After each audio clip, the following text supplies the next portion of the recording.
Hello everyone. आज day 34 है हमारा 90 डेज डेवऑप्स चैलेंज का। चैलेंज क्या है आपको पता ही है। तो जहाँ पे हम कोशिश कर रहे हैं कि हम एक अच्छे डेवऑप्स इंजीनियर बन जाएं और हम इतना सक्षम हो सके कि हम एक अच्छे जॉब में लैंड कर सकें एज अ फ्रेशर और as a intermediate DevOps engineer. तो welcome to my YouTube channel DevOps with Krishna. और चलते हैं आज के टॉपिक की तरफ। तो आज का टॉपिक हम डाटाबेस के ही अराउंड घूमेंगे हम। ये 1 2 3 अ, तो हम डाटाबेस को और समझने की कोशिश करेंगे। तो और कल भी मैंने जब आपको इंटरफेस वगैरह दिखाया था, तो आपको मैंने स्नैपशॉट और बैकअप दिखाना भूल गया था। तो आप खुद एक्सप्लोर कर सकते हो कि कैसे बैकअप आते हैं। क्योंकि जब मैं क्रिएशन में गया था ना, तो वहाँ पे वो मतलब एक ड्रॉप डाउन नहीं आया था। मतलब ड्रॉप डाउन मैंने देखा नहीं था, इग्नोर करके मैंने बना दिया था जहाँ पे बैकअप और रिटेंशन पीरियड के बारे में लिखा होता है। ठीक है? तो आप खुद एक्सप्लोर कीजिए डाटाबेस के स्नैपशॉट्स कहाँ पे होते हैं और कितने दिन के स्नैपशॉट हैं करके, रिटेंशन कितने दिन के हैं। और मैनुअल स्नैपशॉट भी निकालने की कोशिश कीजिए। और मैनुअल स्नैपशॉट से ना हम क्या कर सकते हैं, एक नया डाटाबेस भी बना सकते हैं। ठीक है? तो वो भी आप ट्राई कर सकते हो। तो आप ये सब एक्टिविटीज़ हैं, कल भी मैंने आपको 3 एक्टिविटीज़ बताए थे और आज भी मैं बता रहा हूँ कि स्नैपशॉट से आप एक क्या करो, एक एक माईएसक्यूएल सर्वर बनाओ। उस सर्वर में आप अपना डाटा डालो। डाटा डालने के बाद उसको बैकअप निकालो, स्नैपशॉट करो और स्नैपशॉट से आप सर्वर बनाने की कोशिश करो। ठीक है? तो ये सब हैंड्स ऑन है। मतलब आपको लग रहा होगा कि ये कर लेंगे हम, हो जाएगा करके। जब असली दिन आता है ना, तब हम नहीं कर पाते। तो practice makes a man perfect. तो आप कीजिए, ट्राई कीजिए। और आज हम डीएमएस के बारे में समझेंगे। तो आई बिलीव कि डीएमएस बहुत लोग पढ़ाते नहीं है, पता नहीं क्यों नहीं पढ़ाते। क्योंकि ये भी एक थोड़ा मतलब लेस इम्पोर्टेंट है, लेकिन है मतलब जब ज़रूरत आती है तो ये ऐसे ही टूल्स काम करते हैं। ठीक है? तो डीएमएस मतलब डाटाबेस माइग्रेशन सर्विस। और ये एडब्ल्यूएस मैनेज करता है, जहाँ पे हम अपना डाटा एक सर्वर से दूसरे सर्वर को भेजने में मदद करता है। तो बिना डाउन टाइम के, बिना डाउन टाइम वाला पॉइंट यहाँ पे इम्पोर्टेंट है, क्योंकि एडब्ल्यूएस वो इंश्योर करता है कि कुछ डाउन टाइम ना हो। तो दैट इज़ गुड। ठीक है? और हम क्या करते हैं, एक डाटाबेस को मतलब माइग्रेशन, नाम में ही लिखा हुआ है डाटाबेस माइग्रेशन, तो हम सोर्स डीबी से टारगेट डीबी में हमें भेजना, मतलब हम भेजने की कोशिश करते हैं। ठीक है? तो एक सर्विस है, एक टूल है। आप वहाँ पे जाके देख भी सकते हो अपने कंसोल में जाके डीएमएस करके, तो आपको दिख जाएगा डाटाबेस माइग्रेशन के बारे में। और तो हम कब यूज़ करते हैं डाटाबेस माइग्रेशन, तो हम कब-कब, जैसे कि हमारा एक डाटा ऑन प्रेमिसेस है। ऑन प्रेमिसेस मतलब जैसे कि ये सब कुछ कंपनीज़ होते हैं, वो खुद का सर्वर्स मेंटेन करते हैं डाटाबेस के। ठीक है? और उनको माइग्रेशन करना है। जैसे कि उनका कोस्ट अगर वगैरह, मतलब वो ऑन प्रेमिसेस से मतलब अपने लोकल से, मतलब अपना खुद के मशीन से उनको आरडीएस में आना है, एडब्ल्यूएस आरडीएस वगैरह में, तब हम डीएमएस यूज़ करते हैं। और समझ लो आपका ईसी2 माईएसक्यूएल वगैरह में है, ईसी2 में आपका डाटाबेस चल रहे हैं और आपको एडब्ल्यूएस मैनेज डाटाबेस में आने हैं, तो हम मो मतलब यूज़ करते हैं। तो मतलब एक एक सोर्स एक टारगेट नहीं है। हम मतलब एक सोर्स एक टारगेट का मतलब, हमारा सोर्स मतलब इनके बताए हुए कुछ सोर्सेज़ हैं, जैसे कि पोस्टग्रेस वगैरह, माईएसक्यूएल वगैरह, बस हम वही यूज़ कर सकते हैं। और टारगेट भी मतलब स्पेसिफाइड टारगेट्स हैं, जैसे कि एस3 में हम कर सकते हैं, माईएसक्यूएल टू माईएसक्यूएल हम जा सकते हैं, माईएसक्यूएल टू काइनेसिस जा सकते हैं एज़ अ टारगेट। कुछ देखेंगे वो कौन-कौन से मतलब हम कहाँ-कहाँ, किस-किस सर्विस में हम माइग्रेशन कर सकते हैं। ठीक है? तो और कभी-कभी क्या होता है ना, डाटाबेस वर्ज़न अपग्रेड भी मतलब समझ लो आपका बहुत पुराना कंपनी है और वो थोड़े कम वर्ज़न्स में चल रहे हैं, बट और आपको चाहिए कि वो मतलब स्पेसिफ़िकली एक वर्ज़न में चले। हाँ, ताकि आपका डाटा मतलब ऐसा होता है ना कि कुछ दिनों बाद वर्ज़न एक्सपायर होने भी स्टार्ट हो जाता है। वो वर्ज़न का सपोर्ट भी खत्म हो जाता है। तो हमें तो तब हमें माइग्रेशन की ज़रूरत पड़ती है। जैसे कि माइस्क्ल का ही एग्ज़ाम्पल ले लो, जैसे माइस्क्ल 3 है, अभी 7 वर्ज़न चल रहा है, तो समझ लो आप 3 या 5 में हो और आपको माइस्क्ल 7 में डालना है, तो उस चीज़ों के लिए हम डेटाबेस माइग्रेशन वगैरह यूज़ करते हैं। तो और स्पेसिफ़िक रिक्वायरमेंट भी होती है, जैसे कि ये सब सिर्फ़ आपका आरडीएस एक आरडीएस ही है आपके पास, ठीक है? वो प्रोडक्शन आरडीएस है, उसपे थोड़ी ना आप टेस्ट करोगे, है ना? तो आपको एक डुप्लीकेट चाहिए होगा ना, तो आप डुप्लीकेशन कैसे कर सकते हो? जैसे आपने खुद के डेव एनवायरनमेंट में टेस्टिंग के लिए या फिर टेस्ट एनवायरनमेंट के लिए टेस्टिंग के लिए आप माइग्रेशन करके आप एक और इंस्टेंस मतलब एक और आरडीएस बना के उसको आप सिंक कर सकते हो यहाँ से, मतलब जो भी आपका मतलब प्रोडक्शन में डाटा आ रहा है या फिर आपको स्पेसिफिक डाटा चाहिए कुछ टेस्टिंग करने के लिए, तो तब भी हम डाटाबेस माइग्रेशन यूज़ करते हैं। तो चलते हैं। तो ये सब यूज़ केसेस हैं, तो बहुत सारे यूज़ केसेस आते हैं कि मतलब और भी रिक्वायरमेंट्स होते हैं कि एप्लीकेशन को यूज़ करने में तो एक पाइपलाइन बनाते हैं हम। जैसे कि हमारा सोर्स प्रोडक्शन डीबी से हम कहीं काइनेसिस ले जाके काइनेसिस से उसको फिर हम फ़िल्टर आउट करके एसक्यूएस एसएनएस के तक ले जाते हैं। एसक्यूएस एसएनएस उसको रीड करके फिर एप्लीकेशन में इंपोर्ट करके या फिर हमें एस3 में भेजना है। तो ऐसा मतलब एक पाइपलाइन भी होता है, सीक्वेंस भी होता है। तो तो बहुत हेल्प हो जाती है जब हम एडब्ल्यूएस में डीएमएस के बारे में जब हमें डाटा के बारे में लाइक माइग्रेशन वगैरह चाहिए होता है, तो DMs is like king in that. तो ये कुछ सोर्सेज़ है, टारगेट्स है, मैंने बताया था कि हम कुछ भी सोर्स जितने मतलब बता रखे हैं सोर्स वो और टारगेट्स हम उससे टारगेट्स में भेज सकते हैं। जैसे कि आपको Amazon like Amazon RDS like RDS में अरोरा माइस्क्ल से आपको करना है। अमेज़न एस3 में भेजना है या फिर आपको अरोरा माइस्क्ल से आरडीएस मतलब रेडशिफ्ट वगैरह में भेजना है, डायनामोडीबी में भेज सकना है, काइनेसिस में भेजना है, तो यू कैन, ठीक है? तो ये सब सोर्सेज़ हैं और ये सब टारगेट्स हैं और इन सोर्सेज़ को इनमें से कोई भी एक सोर्स, इनमें से कोई भी एक टारगेट में आप भेज सकते हो, ठीक है? तो इतना याद रखने की ज़रूरत नहीं है, बस आपको ये पता होना चाहिए कि 3-4 आपको पता होना चाहिए कि आपको टारगेट्स पता होने चाहिए कि तो बेसिकली यहाँ पे सिर्फ़ एसक्यूएल वगैरह ही ज़्यादा रहते हैं सोर्सेज़ में और टारगेट्स में आपको डायनेमोडीबी, इलास्टिकसेर्च ज़्यादा फ्लेवर्स दिखने को मिल जाते हैं सर्विसेज़ के। तो ये कुछ आर्किटेक्चर है, मतलब आर्किटेक्चर नहीं, वर्किंग है, कैसे काम करते हैं। तो हमें 3-4 चीज़ें इम्पोर्टेंट है, जब हम डीएमएस बनाते हैं। नाम से आपको लग रहा होगा कि बहुत बड़ा टास्क है करके, बहुत बड़ी चीज़ है करके, बट ऐसा कुछ नहीं है। नॉर्मल सा टूल है, जहाँ पे आप अगर आपको एक बार हैंड्स ऑन आ जाए, तो आपको भी लग जाएगा, पता लग जाएगा कि अच्छा ये बस इतना ही इसका यूज़ केस है करके। तो हमें क्या करना होता है, तो सोर्स डाटाबेस लेना होता है।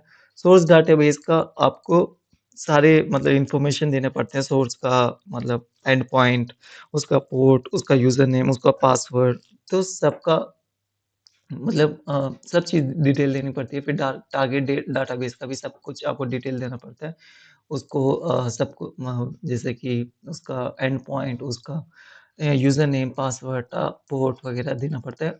फिर रेप्लिकेशन इंस्टेंस है। तो ये सब कैसे होगा? ये सब कुछ ना कुछ पीछे मशीन चलेगा तो ही तो होगा ना, कुछ ना कुछ मतलब पीछे एक सर्वर होना चाहिए ना, तो हम वहाँ पे आपको जब मैं कंसोल में दिखाऊँगा तो आपको एक रेप्लिकेशन इंस्टेंस करके होता है। तो वो मशीन हम यूज़ करते हैं, ठीक है? तो इसमें भी फ्लेवर्स हैं, जैसे मशीन में आपको अगर हमने हाई मतलब हाई मतलब रे ये ले रखा है इंस्टेंस, मतलब हाई सीपीयू वगैरह का इंस्टेंस ले रखा है, तो आपका प्रोसेस जल्दी हो जाएगा। मतलब आपके जितना भी डेटाबेस माइग्रेशन वगैरह जल्दी हो जाएगा और मल्टीपल आप उसमें टास्क भी रन कर सकते हो। मल्टीपल मतलब आप मल्टीपल सोर्स और डेस्टिनेशन भी से एक टास्क कहते हैं उसे। जैसे कि यहाँ से माइएसक्यूएल से माइएसक्यूएल ईसी2 से कहाँ जा रहा है, माइएसक्यूएल आरडीएस में जा रहा है ना, तो ये एक टास्क है, ठीक है? तो ऐसे मल्टीपल भी टास्क में ना 2-3 टास्क का मतलब वहाँ पे माइस्क्ल की जगह एस3 भी हो सकता है। तो आप एक ही इंस्टेंस में आप रन भी कर सकते हो। अगर जब तक वो ओवरलोड नहीं हो रहा, तो ऐसा भी आप कर सकते हो एक इंस्टेंस में 3-4 आप टास्क कंप्लीट कर सकते हो। तो ये एक टास्क कहते हैं हम इसे। तो जितना आपको ये डायग्राम में दिख रहा है हम उसे मतलब बेसिकली आपको कल दिखाऊँगा तो भी आप समझ जाओगे। तो तो तो यहाँ पे आपको क्या-क्या दिख रहा है? तो हम ये क्या करते हैं ना देखो यहाँ पे पूरा डाटा कॉपी करके डीएमएस एक मशीन यूज़ कर रहा है, रेप्लिकेशन इंस्टेंस ये हम 3 चीज़ बनाते हैं। एक ये बनाते हैं, सोर्स डाटाबेस बनाते हैं, टारगेट डाटाबेस मतलब का टारगेट डाटाबेस बनाते हैं, फिर रेप्लिकेशन इंस्टेंस बनाते हैं और एक माइग्रेशन टास्क बनाते हैं, ठीक है? माइग्रेशन टास्क कुछ नहीं, ये सबको आपको इंटीग्रेट करना होगा ना सोर्स डाटाबेस से, टारगेट डाटाबेस से रेप्लिकेशन को, उसको हम टास्क कहते हैं, ठीक है? ये पूरा एक टास्क है। तो तो हम जब कल यूज़ केसेस मतलब जब हम इंटरफ़ेस वग़ैरह देखेंगे, तब हम देखेंगे कि क्या टास्क है, क्या रेप्लिकेशन है और कौन-कौन से सोर्स है, कौन-कौन से टारगेट है, वहाँ पे और आपको समझने में आपको मदद होगी। तो तो टाइप्स ऑफ माइग्रेशन भी है, जैसे कि ना अभी तक हमने ये देखा कि सोर्स से टारगेट भेज रहा है, इतना तक तो सही है। लेकिन आपको कभी-कभी यूज़ केसेस ऐसे होते हैं ना जैसे आपको टेस्ट एनवायरनमेंट है, बस आपको क्या चाहिए रेप्लिकेट नहीं होना चाहिए, एक बार आप कॉपी करके भेज दो, पूरा का पूरा जितना भी मतलब प्रोडक्शन वाला डाटाबेस है, पूरा डाटा एक जगह भेज दो। उसके बाद उसको मतलब सिंक मत करो, उसका लाइव डाटा मत नहीं आना चाहिए, तो हम तब फुल लोड यूज़ करते हैं, ठीक है? फिर सीडीसीए ओनली मतलब आपका रेप्लिकेशन ऑनगोइंग रेप्लिकेशन होता रहता है, आपका पीछे का छोड़ दो, पीछे का जितना भी अभी लाइव डाटा आ रहा है तो या फिर आपको स्पेसिफिक डाटा चाहिए यहाँ से लेके यहाँ तक, तब हम सीडीसी यूज़ करते हैं, ठीक है? तो होता है ना कई-कई बार हमें बस स्पेसिफिक टाइम फ्रेम का ही डाटा को टेस्ट करना होता है, तब हम सीडीसी वगैरह यूज़ करते हैं या फिर हमें ऑनगोइंग सिंक वगैरह भी चाहिए तो तब सीडीसी यूज़ करते हैं। तो फुल लोड प्लस सीडीसी मतलब पिछले का जितना बैकअप है ना मतलब पिछले का जितना डाटा है और आने वाला जितना भी मतलब लाइव डाटा वगैरह है फ्यूचर में भी डाटा तो वो रेप्लिकेट करते रहे, सिंक करते रहे। तो that is full load plus CTC. तो लिमिटेशन क्या है? तो कभी-कभी ना स्कीमास में बहुत डिफ़िकल्ट हो जाता है। जैसे कि स्कीमास ना स्कीमा ऐसा समझ लो कि एक टेम्पलेट है, मायस्क्ल टेम्पलेट है, ठीक है? और पोस्टग्रेस में आप टारगेट आपने पोस्टग्रेस लिया है, तो उसका टेम्पलेट अलग होगा। तो तब हमें बहुत दिक्कत आती है। अगर हम स्कीमा टेम्पलेट वगैरह अगर सही से नहीं करें तो एरर भी बहुत आते हैं। तो that is we have to handle हम नहीं, बस डेवलपर हैंडल करना होता है। हमें तो बस बस एरर बताना होता है कि यहाँ पे आपका स्कीमा गलत है और मतलब नहीं ले पा रहा। आपको इतनी चिंता करने की ज़रूरत नहीं है स्कीमास वगैरह की, क्योंकि उनका यूज़ केसेस है ना, डेवलपर्स का यूज़ केसेस है कि उनको पोस्टग्रेस में चाहिए मायस्क्ल वाला डाटा या फिर कहीं और चाहिए। तो दैट इज़ देयर रिक्वायरमेंट हमें तो बस एक सेटअप बनाना है और उसमें अगर कुछ एरर आते हैं मतलब सीपीयू यूटिलाइज़ेशन ये सब एरर आते हैं, तो दैट इज़ आवर इश्यू मतलब सीपीयू यूटिलाइज़ेशन या फिर यूज़र नेम पासवर्ड कुछ रॉन्ग आ रहा है, एंड पॉइंट कनेक्ट नहीं हो रहा है, तो दैट इज़ आवर नेटवर्क के साइड और ये स्कीमास वगैरह ना जो डाटा हैंडल कर रहे हैं that team should take care ठीक है? हाँ, सो ये सब थोड़े लिमिटेशन है, अगर आपको याद रखना है तो याद रखिए। तो चलते हैं नेक्स्ट में। तो डाटाबेस माइग्रेशन के बारे में मैंने बोला कि वो कभी डाउन नहीं होना चाहिए ना, जैसे कि हमने फुल लोड प्लस सिंक कर दिया ना, तो कभी वो डाउन नहीं होगा। तो उसमें क्या होता है हमें जल्दी से जल्दी अपना मतलब समझ लो कोई पुराना आरडीएस है, पुराना प्रोडक्शन का आरडीएस है और आपको जल्दी से जल्दी नए आरडीएस में माइग्रेट होना है और डाउन टाइम नहीं होना चाहिए, ठीक है? तब हम वैसे यूज़ केसेस में हम क्या करते हैं, यूज़ करते हैं डीएमएस वगैरह। ठीक है, तो एक और कॉन्सेप्ट है क्योंकि मैं माइग्रेशन ही बता रहा हूँ और इसी के अंदर एक और टॉपिक है डाटाबेस डंप करके। डंप मतलब हम उस डाटाबेस का पूरा मैनुअली करते हैं ये सब। अभी तक हम ऑटोमेशन था वो मतलब कुछ हद तक ऑटोमेशन है बस आपको क्या करना हो रहा है सोर्स दे रहे हो, डेस्टिनेशन दे रहे हो और आप एक इंस्टेंस बना के आप एक टास्क क्रिएट कर रहे हो। तो बट यहाँ पे क्या है डाटाबेस डंप है कभी-कभी बोल देते हैं आपको डंप निकालने के लिए। तो आप क्या करते हो एक फ़ाइल के अंदर पूरा डाटा लेके उसको कहीं एस3 वग़ैरह में आप मतलब स्टोर करके आप दोबारा उसको टारगेट डाटाबेस में जाके कॉल करके आप उसको इम्पोर्ट करके उसको मतलब एग्ज़ीक्यूट करते हो तो आपको वहाँ पे डाटाबेस बन जाएगा। उस फ़ाइल को अगर आप रन करोगे तो आपको डाटाबेस मतलब जितना भी डाटा है वो आ जाएगा। तो इसमें क्या क्या डाउन टाइम है, ठीक है? क्योंकि आप उस जैसे कि आपने उतना ही निकाला डाटा, ठीक है? फिर उसके बाद आप जितनी देर तक आपने मतलब कुछ नए एंट्रीज़ वग़ैरह आते रहेंगे, तो वो नए एंट्रीज़ नहीं आएँगे। तो जितना आपने डंप निकाला है, उतना ही डंप निकलता है। तो दैट इज़ मैनुअल कहीं-कहीं कंपनी में मतलब टेस्टिंग प्रोडक्शन के लिए, क्योंकि ज़रूरी नहीं है कि आपका कंपनी डीएमएस यूज़ कर रहा हो। आपको वो डायरेक्ट बोल सकते हैं कि डंप निकालो, इट्स ओके, हम टेस्टिंग के लिए या फिर आपको डेव एनवायरनमेंट के लिए आपको इतना ही डाटा चाहिए, तो दे विल टेल कि डंप निकालो करके।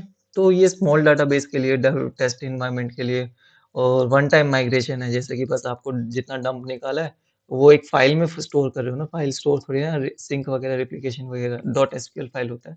तो वो करेगा, फिर आप उस फ़ाइल को ले जाके अपने टारगेट फ़ोल्डर, उस मशीन में चलाओगे, तो वहाँ पे आपको डाटाबेस बन जाएगा। तो डीएमएस एक ऐसा टूल है जहाँ पे आप ज़्यादा वॉल्यूम को आप हैंडल करते हो और मिनिमम डाउन टाइम होता है और प्रोडक्शन डाटाबेस के लिए ज़्यादा बेहतर रहता है।